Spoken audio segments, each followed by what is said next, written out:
اليوم متواجدين على مستوى المطار المجاهد أحمد بن بلة في انطلاق القافلة الطبية المتخصصة التي تنطلق اليوم من الباهية وهران إلى ولاية جانات، التي تهدف خصوصا في لمسة إنسانية راقية من طرف الدكتورة حملة ابتسام لتقريب الخدمات الصحية لدى المواطنين وأهالينا على مستوى في الجنوب الكبير. اليوم هذه القافلة يعني سيكون فيها 10 أطباء متخصصين في عدة تخصصات، لربما سوف تكون هناك الإضافة يحاول أن يقدمون الإضافة لهذه الولاية. نتمنى إن شاء الله التوفيق في هذه المهمة، ويبقى دائما شعار الهلال الأحمر الجزائري تقديم الفحوصات الطبية. نعم، حيث سوف يقوم بتقديم فحوصات طبية فحوصات طبية متخصصة كل في اختصاصه، وليس فقط الفحوصات الطبية ولكن كذلك المتابعة، باعتبار أن ولاية وهران راهي تحوز على مستشفيات مؤسسات استشفائية كبيرة، تكون متابعة ومرافقة لهذه الحالات التي ربما تكون مستعصية على مستوى المؤسسات الجامعية الموجودة على مستوى ولاية وهران. ويبقى شعار الهلال الأحمر الجزائري دائما: كل ما نفعله ينبع من القلب. بسم الله الرحمن الرحيم. معكم طبيبة المختصة في طب الأطفال بالرحمون سعاد. واليوم بإذن الله تعالى رايحين في مهمة تطوعية إلى إحدى ولايات الجنوب الكبير الجزائري، ولاية جانات.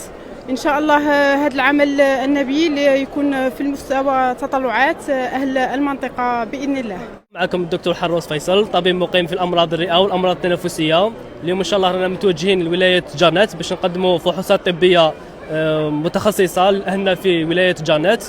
نشكر الهلال الأحمر على هذه المبادرة، ونشكر زملاء الأطباء لتلبية هذه الدعوة. إن شاء الله تكون القافلة ناجحة، وإن شاء الله تكون في ميزان الحسنات.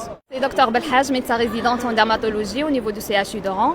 Donc اليوم راني parmi les participants dans cette caravane médicale اللي راح على ولاية جانات في عمل مهني نبيل لتقديم خدمات طبية متخصصة في مختلف المجالات. طبيب شعيبي عبد الجليل، طبيب مختص في الطب الباطني والسكري.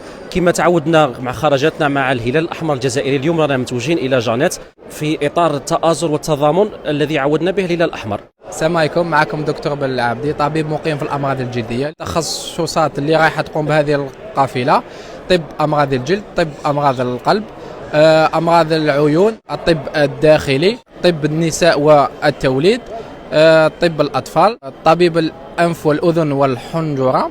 دونك احنا رايحين نقوموا بفحوصات طبية مجانية للمرضى وسكان ولاية جانات، وهذا من أجل تقريب الصحة من المريض، وخصوصا زيارة المناطق النائية اللي ما فيهاش تخصصات كما هذه، اللي نحوسوا نحنا نديروا لهم التقريب تاع هذو ولا الكشف والتشخيص تاع هذو الأمراض.